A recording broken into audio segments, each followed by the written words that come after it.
O desejo de Deus é nos vivificar através de Cristo Jesus, para que possamos andar com Ele e Ele conosco, e estabelecer assim um relacionamento pessoal com o nosso Deus.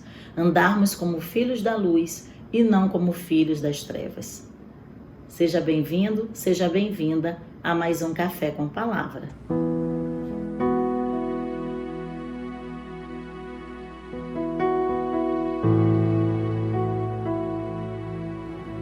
O texto que nós queremos meditar hoje com você sobre o andar com Deus encontra-se em Gálatas, capítulo 2, carta do apóstolo Paulo.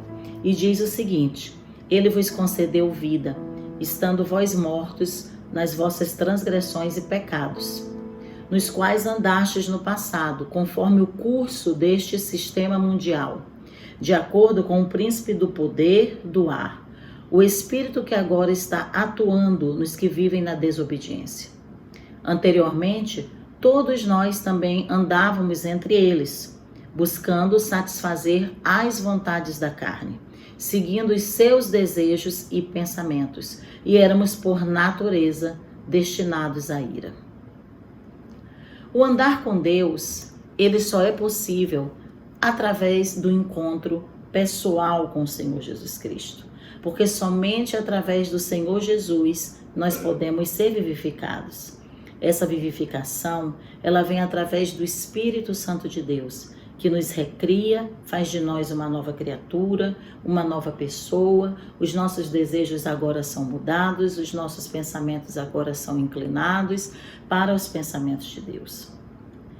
Quando nós ainda não temos essa experiência de andar com Deus, de ser vivificados, a palavra do Senhor diz que nós andamos desgarrados como ovelhas que não têm pastor. E nós somos chamados, então, nesse estado, de filhos da ira, de filhos da desobediência. Mas o apóstolo também fala em Efésios capítulo 2, versículo 4. No entanto, Deus, que é rico em misericórdia, por meio do grande amor com que nos amou, deu-nos vida com Cristo, estando nós ainda mortos em nossos pecados. Portanto, pela graça sois salvos. O Senhor quer nos alcançar pela sua graça salvadora para termos um relacionamento pessoal com Ele, para andarmos com Ele da maneira que o agrada. E uma vez aprendendo a andar com Deus da maneira que o agrada, nós podemos encontrar para a nossa vida realização, completude, plenitude e tudo mais que o Senhor tem a nos proporcionar. Porém, antes disso, como era o nosso andar? Como era a nossa vida? A palavra do Senhor está aqui nos dizendo que nós andávamos segundo a vontade da carne e dos pensamentos. Esse andar, apesar de estarmos mortos, ele era regido por uma vontade que a Bíblia diz que é a vontade da carne e dos pensamentos, e não pela vontade de Deus. Até porque nós não conhecíamos o Senhor para buscar a sua vontade, ouvir a sua voz e sermos guiados pelo seu Espírito Santo. Tínhamos então uma vida como de mortos-vivos. Alguma vez você já assistiu filmes que aparecem ali os personagens zumbis? Mortos, vivos. Esse é o andar de toda pessoa que está sem Deus.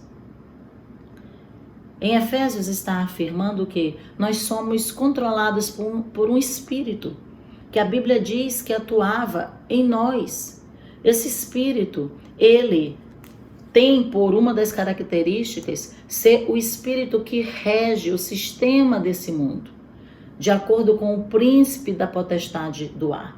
E esse espírito atua em todos aqueles que vivem na desobediência. As características dessa desobediência residem exatamente em não obedecer à voz de Deus, em não viver a sua vontade, os seus planos, os seus desígnios, mas andar de acordo com a sua própria vontade e de acordo com os seus próprios pensamentos. A vontade é a vontade da carne.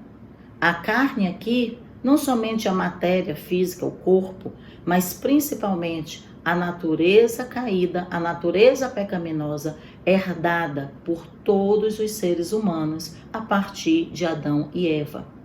E essa inclinação, essa carne, tudo que reside em nós, na natureza caída, na natureza adâmica, na natureza pecaminosa, sempre irá nos levar para tudo que nos distancia de Deus.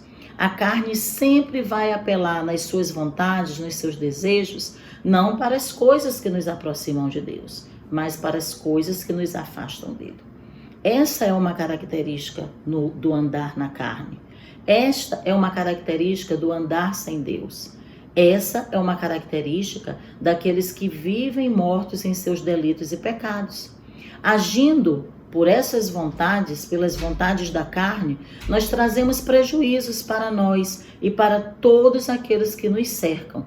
E assim, o diabo, o inimigo, o príncipe desse mundo, o espírito que agora atua nos filhos da desobediência, vai controlando todos aqueles que andam sem Deus.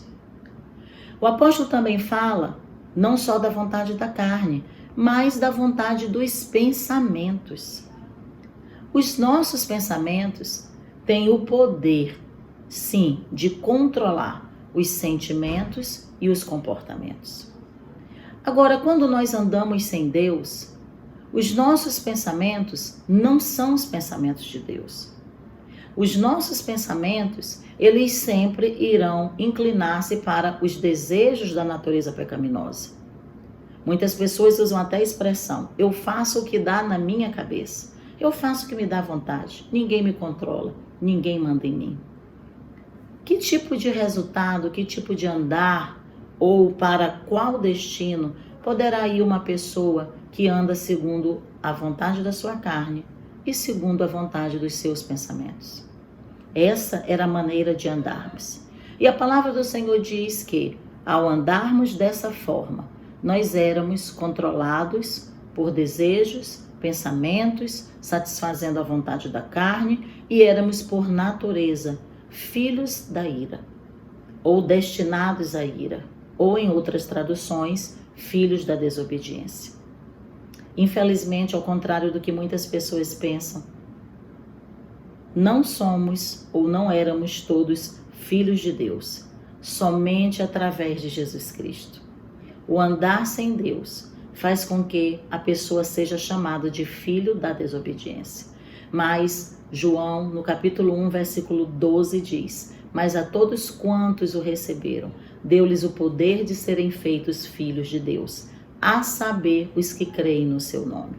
Então, essa natureza de filhos da ira, essa natureza de transgressores, de pecadores, de filhos que estão destinados à ira, é exatamente de todas as pessoas que seguem o curso do príncipe desse mundo, do espírito que agora está atuando nos filhos da desobediência.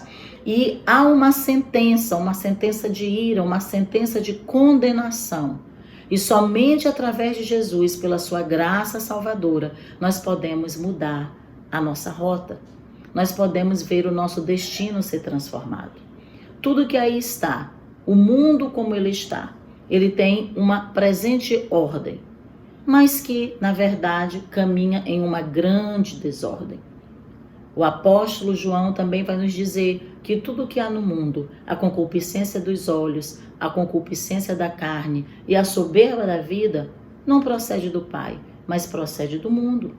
Por isso, todas as vezes que as pessoas optam ou escolhem andar segundo a vontade da sua carne, dos seus pensamentos, dos seus próprios desejos e andar sem Deus, elas estão decidindo andar segundo a ordem ou a desordem desse mundo. E essa desordem traz todo um desequilíbrio no espírito, na alma, no corpo. Você consegue olhar para o presente século? Você consegue olhar para o estado atual da humanidade e perceber o nível de desordem desse mundo? Para onde as pessoas têm caminhado? Para onde isso tudo está caminhando? Para onde nossas vontades, pensamentos, desejos nos levarão se não nos submetermos a Deus, se não decidirmos ser vivificados pelo seu Espírito? Logo, só existe uma maneira: andar com Deus. Só existe uma maneira: recebermos a misericórdia e o grande amor com que Ele nos amou, como diz o apóstolo Paulo. E Ele tem algo a nos oferecer. Ele nos dá vida, vida com Cristo. Ele nos amou estando ainda nós mortos em nossos delitos e pecados. Ele nos amou ainda quando andávamos nesse estado. Nos atraiu com laços de amor, com cordas de amor. Colocou em nós o seu Espírito Santo, nos ressuscitou com Cristo e nos colocou nos lugares celestiais. E agora não somos mais filhos da ira. Agora temos o seu Espírito Santo, que pode nos controlar, pode nos guiar, pode nos conduzir. Agora não precisamos e não devemos mais andar segundo as nossas paixões, vontades e desejos, mas precisamos não somente reconhecê-lo como nosso Salvador, mas também como o nosso Senhor, aquele que controla os nossos pensamentos, os nossos desejos, aquele a quem colocamos as nossas fraquezas, crucificando todos os dias com Cristo. A palavra do Senhor nos diz que Ele é rico em amor, rico em misericórdia. Deus tem um desejo muito grande de andar com você. E você? Tem tido o desejo de andar com Ele? Você está pronto, você está pronta para renunciar às suas próprias vontades, seus próprios desejos e seus próprios pensamentos? Ser guiado pelo Espírito de Deus? Ser chamado Filho de Deus? Que Efésios 2 seja uma verdade em sua vida, lembrando de que hoje não somos mais filhos da ira, mas somos filhos de Deus. Ele quer andar comigo e Ele quer andar com você. Andemos com Ele.